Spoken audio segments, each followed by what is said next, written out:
Mutakin, Wakil Sekretaris. Yang saya hormati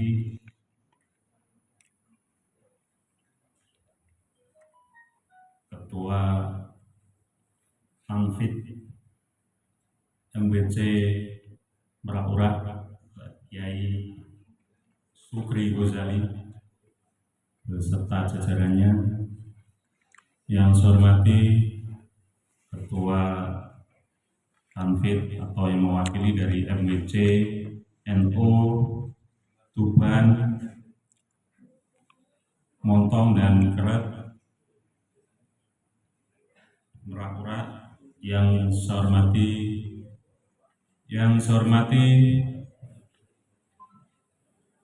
Ketua Lazisnu MBC Merak-Urak khususnya beserta jajarannya, Lazisnu MBC NU Tuban, Lazisnu MBC NU Montong, dan Lazisnu MBC NU Keret,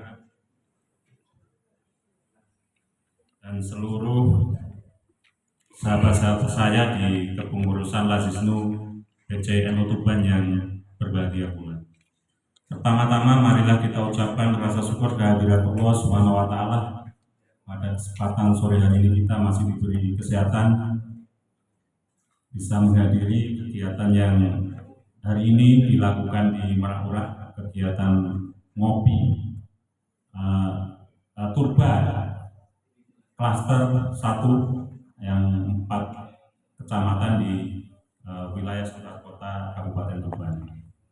Kedua kalinya salam selalu kita aturkan kepada junjungan Nabi besar Muhammad SAW.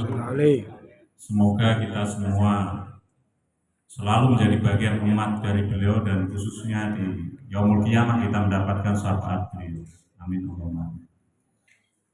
Bapak Ibu yang saya hormati, kegiatan hari ini, kegiatan pertemuan klaster ini adalah salah satu upaya yang Lazisnu PCNU Tuban ini lakukan. Ada paling tidak ada 4 hal penting yang akan kami harapkan bisa didapat dari kegiatan semacam ini. Pertama, bahwa Lazisnu ini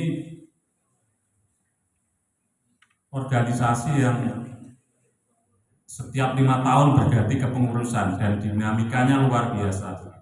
Tidak hanya dinamikanya di tingkat PC, tapi juga di tingkat MBC bahkan di ranting. Nah, ini beberapa temuan di MBC ada yang dulunya baik menjadi sedengan, ada yang sedengan menjadi baik. Ini karena dinamika kepengurusan ini menjadi kami sadari bahwa perlu ada upaya yang Lazisnu PCNU Tuban lakukan agar ini akan menjadi organisasi yang seperti yang kita harapkan, bahwa bisa memberikan manfaat kepada umat. Lalu apa yang perlu kami lakukan? Yang pertama adalah kami mencoba melakukan penguatan di internal kami di Lazisnu PCNU Tuban. Bagaimana kita atau kami ini bisa memfasilitasi Bapak Ibu yang ada di MBC, sedangkan kami sendiri tidak punya kapasitas untuk itu, tidak punya kemampuan, tidak punya sistem yang menjadi contoh. Biasanya kalau kita itu kan, kalau nggak melihat contohnya, dikasih tulisan itu ya pegel ngasih tulisan. Jadi kalau kemarin kami itu mencoba mengumpulkan seluruh aturan yang berkaitan dengan LAS dan Lazisnu, itu kami menemukan paling tidak ada 12 aturan. Dan yang sangat mengherankan itu, aturan yang dibuat oleh Lazisnu PB waktu itu masih PB itu sudah sangat lengkap ya. Bahkan SOP staf yang jam lembur itu ada. Nah, ini kalau di NU dilakukan apa enggak? Jadi kalau kita misalnya jam 5 itu jam kerjanya, jam 6 stafnya masih kerja, itu ada perhitungan lemburnya. Caranya ada. Luar biasa. Mungkin kita sendiri yang tidak banyak membaca. Jadi kadang-kadang kita bikin aturan gitu, bikin aturan, tetapi ternyata sudah ada. Nah, ini kami coba pelajari dan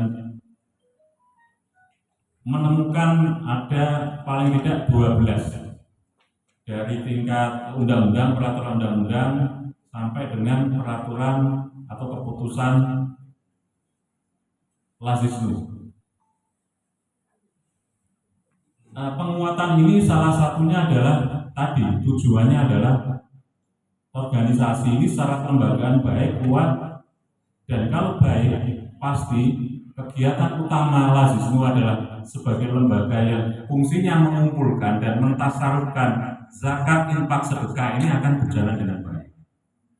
Contoh penguatan ini apa yang kami maksud adalah kita perlu membuat, terutama di sistem keuangan, kita ini dikenal sebagai lembaga organisasi yang tradisional ya. Kalau teman-teman di kalangan akademisi itu disebut sebagai kita itu lembaga post tradisionalisme. Jadi lembaga yang memang secara tradisi itu punya sesuatu yang luar biasa. Tapi di dalam era tertentu, di era yang sekarang ada hal tertentu yang memang perlu dimodernisasi, terutama di manajemen. Khususnya di Lazisnu. Kalau Lazisnu ini kan yang dijual tanda kutipnya adalah kepercayaan. Salah satu kepercayaan itu ya tadi kita punya sistem yang baik, mulai dari perencanaan sampai dengan bagaimana kita mempertanggungjawabkannya. Nah, ini yang sedang kami buat. Kami sedang mencoba membuat standarisasi, terutama di keuangan. Kemarin kalau kami baca di undang-undang itu ada kewajiban melaporkan laporan keuangan itu yang standar umum. Standar umum itu ya standar yang bisa dipakai oleh semua organisasi lembaga amil zakat. Nah, ini kita sedang mencoba. Kita sedang mencoba mempelajari, membuat yang bisa dilakukan sampai di tingkat basis, nanti kemudian nah, ini yang kami namanya pelan kami buat. Maka di program Lazisnu PCNU Tuban di tahun pertama ini lebih banyak memperkuat di internal. Bahkan tadi kami melakukan yang namanya rekrutmen lawan. Jadi kami ya untuk diberi pengalaman. Ini apa? Tadi sudah dikatakan tugasnya itu salah satunya adalah pengumpulan, kedua adalah membuat apa namanya kehumasan dan publikasi. Kita ini lemah dan Mbak Yaida ini sering matur, kita itu berperan, berkontribusi, tapi publikasinya nggak ada. Bahkan mungkin sama negara nggak kalah. Kita itu perannya mungkin nggak dengan negara gitu, lebih.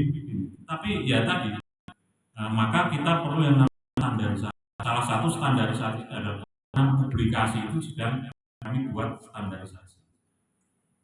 Yang ketiga adalah kita mengembalikan bahwa Lazisnu, kalau kita lihat bergeraknya ini kan karena kemandirian NU, rata-rata kan didorong melalui itu. Jadi makanya kalau Lazisnu itu identiknya ya koin. Kalau ditanya siapa koin ya Lazisnu koin, pasti apal gitu ya. Namun memang tantangannya setelah terjadi COVID-19 itu berapa 3 tahun ya. Nah, itu menjadi tidak semua sebaik di MBCMO Merak ini Pak Polisi. Jadi tidak semua gitu. Ada yang memang kalengnya ada tapi nggak pernah setoran, nggak pernah laporan. Gitu. Nah, ini yang sedang coba lakukan kembalian. Kami setelah revitalisasi sudah baik revitalisasi. Apa yang revitalisasi, apa yang belum baik kuatkan. Salah satunya dan revitalisasi poin NU. Dan di Lazisnu Tuban kami sedang menggunakan pendekatan itu tidak hanya poin yang benar-benar poin apa namanya poin itu kami menggunakan kris. Jadi di kotak poin itu ditempeli sekarang kris. Jadi orang kalau yang milenial yang melek teknologi yang simpan uangnya berupa digital itu tinggal barcode gitu ya. Kalau barcode tinggal nyemplungin poinnya di kotak gitu. Itu satu upaya dan yang kami coba tawarkan kepada Lazisnu MBC di tingkat MBC siapa yang punya kesiapan nanti kita fasilitasi untuk menggunakan krisnya. Nah itu yang berkaitan dengan poin. Dan yang terakhir yang perlu kami sampaikan bahwa bahwa Lazisnu sebagai lembaga amil zakat itu sebenarnya tidak identik dengan koin. Justru tugasnya adalah mengumpulkan zakat, infak, dan sedekah. Nah, ini yang sedang kita coba galakkan, kita gerakkan, kita perluas. Saya yakin kalau di tingkat ranting atau di MBC, zakat-zakat pertanian pasti sudah banyak. Tapi mungkin ditasarkan sendiri. Nah, bagaimana biar muzaki ini percaya kepada lembaga amil zakat, khususnya Lazisnu ini. Nah, ini yang sedang kita coba cari cara biar muzaki itu tidak mentasarufkan langsung, karena sudah ada lembaga amil zakat. Bahkan ada yang ditasarufkan, dibayarkan melalui lembaga amil zakat yang tidak syar'i. Tidak syar'i itu pengertiannya bahwa harus secara sah mendapatkan SK dari negara. Nah, Lazisnu alhamdulillah sebagai lembaga secara undang-undang, secara syar'i sudah sah sebagai lembaga amil zakat yang dibolehkan untuk mengumpulkan dan mentasarufkan. Nah, ini yang sedang kita lakukan. Semoga di dalam 1 tahun pertama ini kita bisa berjalan dengan baik. Dan terakhir yang perlu kami sampaikan bahwa Lazisnu itu lembaga yang unik karena mendapatkan 2 SK, tapi namanya harus sama, walaupun SK-nya yang mengeluarkan beda, tapi sama namanya. Dari NU setingkat itu sebagai SK lembaga, dan sebagai lembaga amil zakat SAKI itu mendapatkan SK operasional dari tingkatan di atasnya. Kalau tidak dari PB. Nah, yang uniknya kegiatan klaster ini pengen kami adalah sinergi antara MBC NU dan Lazisnu MBC. Itu juga menjadi tujuan yang kami terima dari PCNU, bahwa ada sinergi dari MBC dan Lazisnu. Karena tadi sebagai lembaga dan sebagai lembaga NU juga sekaligus lembaga yang mengelola secara syar'i lembaga amil zakat yang disahkan oleh negara.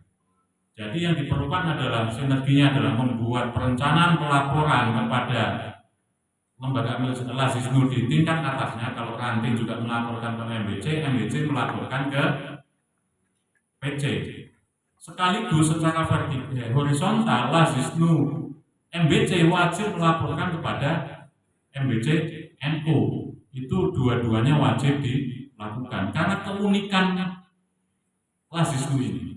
Dan ini yang pengen kami sama-sama ketahui sampai dengan JPZ ranting sampai di tingkatan PC. Demikian, nanti kita bisa sambung di diskusi.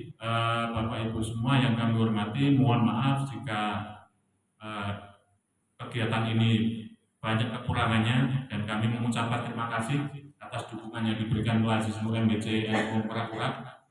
Kami hanya bisa meminta tolong untuk difasilitasi kegiatan ini. Semoga ini bisa bermanfaat bagi kita semua. Dan secara pribadi saya mohon maaf jika ada kurang dan lebihnya, dan saya akhiri. Assalamualaikum warahmatullahi wabarakatuh.